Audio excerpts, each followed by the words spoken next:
باللہ السمیع العلیم من الشیطان الرجیم بسم اللہ الرحمن الرحیم یجاہدون فی سبیل اللہ ولا یخافون لومۃ لائم ذالک فضل اللہ یؤتیہ من یشاء صدق اللہ العظیم وصدق رسولہ النبی الکریم ان اللہ وملائکتہ یصلون علی النبی یا ایہا الذین آمنوا صلوا علیہ وسلموا تسلیما الصلاۃ والسلام علیک یا سید یا رسول اللہ وعلی آلک واصحابک یا سید یا حبیب اللہ۔ سارے حضرات دروشی پڑھیں، تمام حضرات دروشی۔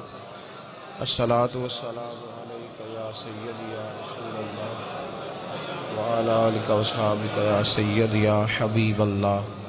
اللہم صلی علی سیدنا و مولانا محمد معدن الجود والکرم وآلہ وبارک وسلم۔ تمام تعریفیں اللہ تعالیٰ جل جلالہ کے لیے اور ہر قسم کے درود و سلام نبی مکرم سید عالم صلی اللہ تعالیٰ علیہ وسلم کی ذات والا صفات کے لیے۔ حمد و صلوات کے بعد ہماری محفل میں مقتدر علماء تشریف لائے ہیں اور مشائخ جلوہ فرما ہوئے ہیں، ائمہ مساجد تشریف لائے ہیں۔ کچھ چیزیں زبان سے کہنے کی ہوتی ہیں اور کچھ چیزیں نجی محافل میں بیان کرنے کی ہوتی ہیں۔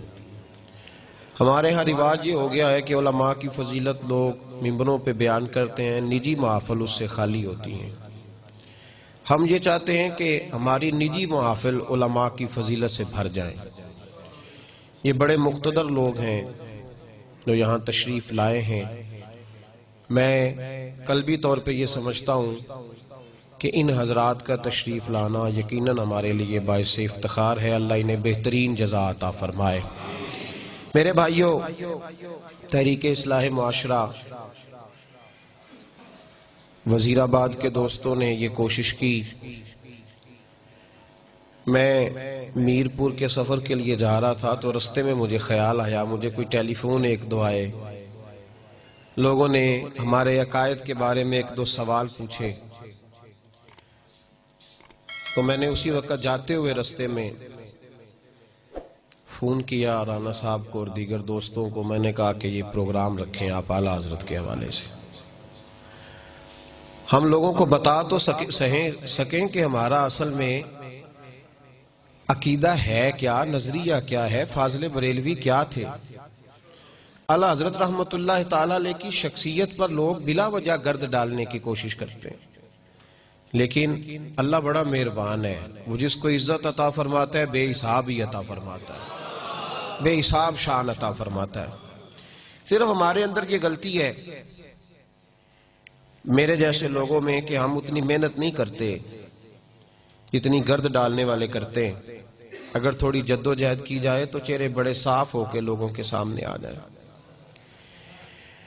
آج کی یہ کانفرنس امام احمد رضا کانفرنس کے نام سے انعقاد پذیر ہے، اور مقصد صرف اتنا ہے کہ بتایا جائے کہ اصل میں ہمارے امام کی شخصیت ہے کیا۔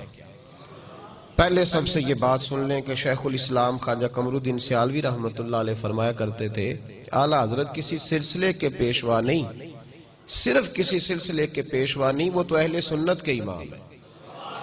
تو وہ اہل سنت کے امام ہیں تو انہیں اسی زاویہ نظر سے دیکھا جانا چاہیے جو ان کی حیثیت ہے، اور وہ مجدد ہیں اپنے وقت کے، انہوں نے تجدید کی ہے دین کی، تو ان کے تجدیدی کارناموں کو دیکھا جائے گا۔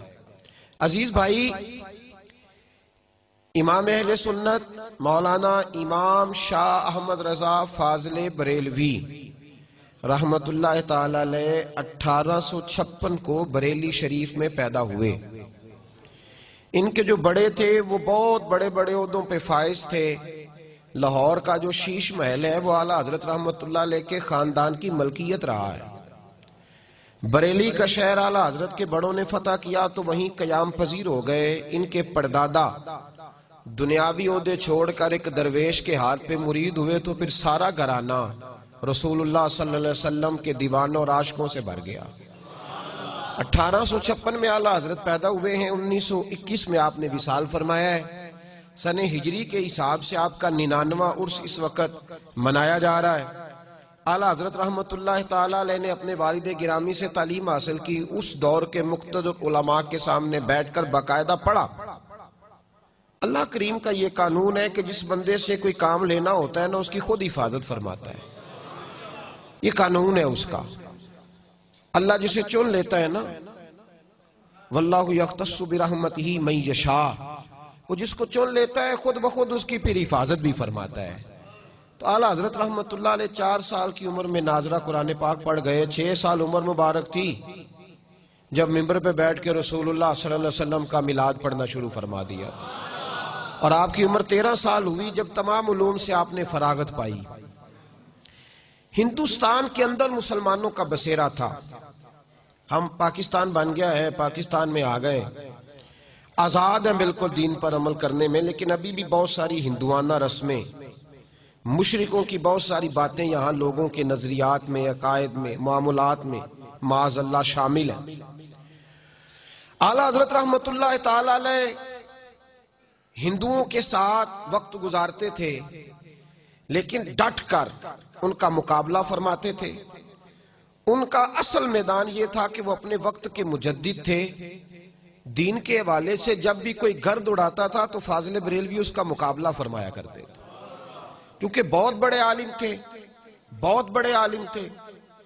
یہ علوم کی قسمیں ہوتی ہیں، علوم کی سمجھانے کے لیے صرف عرض کرتا ہوں، جس طرح ایک آدمی ناک کا اسپیشلسٹ ہوتا ہے تو وہ معدے کی دوائی نہیں دے پاتا، اور جو آدمی آرتھوپیڈک سرجن ہوتا ہے وہ آنکھوں کی دوائی نہیں دیتا۔ یہ مختلف سبجیکٹ ہوتے ہیں۔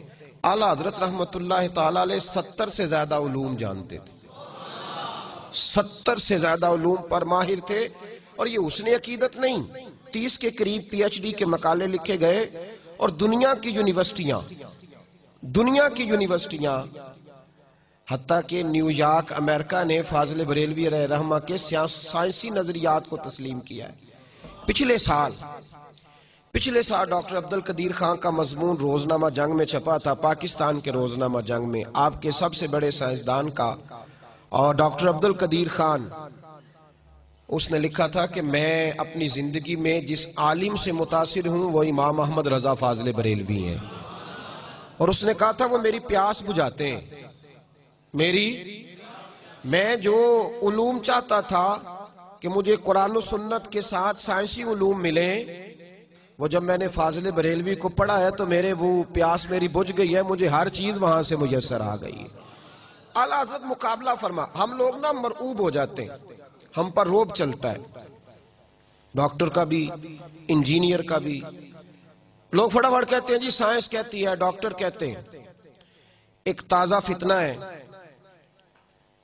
یہ کچھ ملنگوں نے، کچھ صوفیاء نے، اور کچھ جاہل ادیب اور شعراء، وہ کہتے ہیں جی سارے اسی کو مانتے ہیں۔ ہمارا ایک سابقہ وزیر اعظم بھی چلا گیا ہندوؤں کی ہولی میں، اور بھی کئی لوگ جاتے ہیں ان کے ساتھ اٹھتے بیٹھتے ہیں۔ فاضل بریلوی کا پڑوس تھا ہندوؤں کے ساتھ، تو کسی شخص نے کہا کہ ہندو ہولی کے موقع پر مٹھائی بانٹتے ہیں، ہم نے اپنے علماء سے یہ سنا ہے کہ کافر کا ذبیحہ حرام ہے، تو مٹھائی کے اندر تو کوئی ایسی چیز نہیں ہوتی جو جانور ذبح کر کے ڈالی جائے۔ میری بات کی سمجھ آ رہی ہے میرے بھائیوں؟ تو فاضل بریلوی سے سوال پوچھا کہ حضور ہولی کے موقع پر جو وہ مٹھائی بانٹتے ہیں، پرشاد دیتے ہیں، تو وہ لینی جائز ہے؟ اعلیٰ حضرت فرمانے لگے یہ ان کا مذہبی تہوار ہے، مسلمان ایک جداگانہ قوم ہے، یہ اپنے مذہبی تہوار منائیں گے، یہ 11ویں کا لنگر کھائیں گے، میلاد کا لنگر کھائیں گے، حلال چیز کھائیں گے، لیکن ہندوؤں کی ہولی کے موقع پر جو مٹھائی بانٹی جائے گی اس کے قریب بھی نہیں جائیں گے۔ بھئی جو مٹھائی گھر آ رہی ہے جب اس سے منع فرما رہے ہیں، اور وہاں ہندوؤں کا غلبہ تھا، بریلی میں کثرت تھی، لیکن ڈٹ کر کے بات فرمایا کرتے۔ ایک ہندو آپ کے پڑوس میں رہتا تھا اور بڑا امیر کبیر تھا، تو اس نے کہا میں گائے نہیں ذبح کرنے دوں گا۔ آپ نے فرمایا کیوں نہیں تو ذبح کرنے دے گا؟ میرے رسول پاک نے جب پسند فرمائی ہے اور حضور نے اجازت دی ہے تو ہم تو ذبح کریں گے۔ اس نے کہا نہیں کرنے دوں گا، تو اعلیٰ حضرت نے ذبح فرمائی، رات کو خنجر لے کے مارنے کے لیے آ گیا۔